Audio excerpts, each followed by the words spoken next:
ये इम्ज़ा पर जाते कि वृत्ति है, फितरत है, खुद का अस्तित्व कायम रखने के लिए कायरों की बलि देता है, पैरों तले रूंद देता है, चाहे कोई भी क्यों ना हो, मौके पर चाहे जिनके सर पर खुद का अस्तित्व खड़ा किया हो।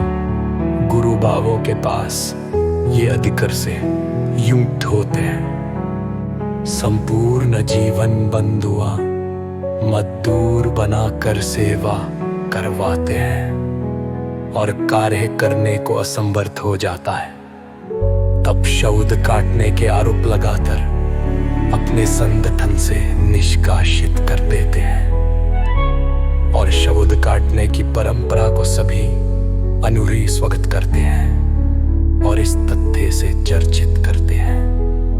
गुरु का थाड़ा एक गया तो लाख खाड़ा, उसे पूरी संगति मिलने पर अपमानित करती रहती है। उसी से वो मानसिक रोग का शिकार हो जाता है और उस गुरु की शब्द द्वारा उसे चिढ़ाया जाता है। मेरा एक एक शब्द उन तक पहुंचाओ जो दूसरों द्वारा पीड़ित है, मानसिक परेशानी से गुजर रहे हैं। मेरे शादों से संपूर्ण राहत की संभावना है। गुरु शिष्य एक ऐसा मीठा जहर है जो किसी को कोई बता भी नहीं सकता, क्योंकि गुरु खुद ही किया होता है। उसके प्रारंभ भी खुद ही भीतर ही भक्तता रहता है।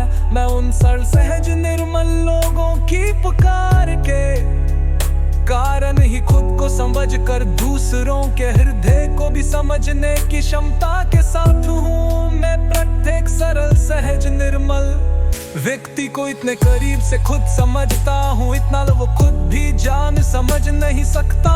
उसकी प्रत्येक परेशानी का हल मेरे पास है निसंकोच। मुझे मेरे नंबर से संपर्क करो, मेरी समझ सिर्फ साल सहज नर्म लोगों की पुकार की ही देन है। वो ही सिर्फ मेरे बब है, मेरी औकात ही नहीं है। जीवन और मृत्यु के पहलू को सपना और जग अवस्था के मधु से समझते हैं। भौतिक शरीर गिरियरत रहने को हम जगत अवस्था की एक धारणा है, जबकि सपन अवस्था समय को भी मात देती है कि जब कोई सपन अवस्था में होता है तो जगत का भाव ही नहीं होता। उतनी देर वो सपन अवस्था के ही प्रभाव में रहता है, जो सिर्फ एक प्रस्तुति मात्र ही है। जो भी सपन अवस्था में आप याद कर पाते, जिन भी किरदारों के साथ जगत अवस्था में उन सबका अस्तित्व खुद ही खत्म कर देती, तो ये समझ कर कि वो एक सपना था।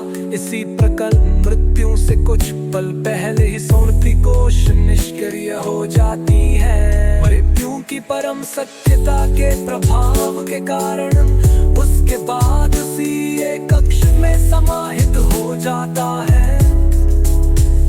संकल्प विकल्प सोच विचार का प्रभाव तब तक ही रहता है जब तक आप ना हो जीवन का अस्तित्व सिर्फ अस्थायी जटिल बुद्धि से ही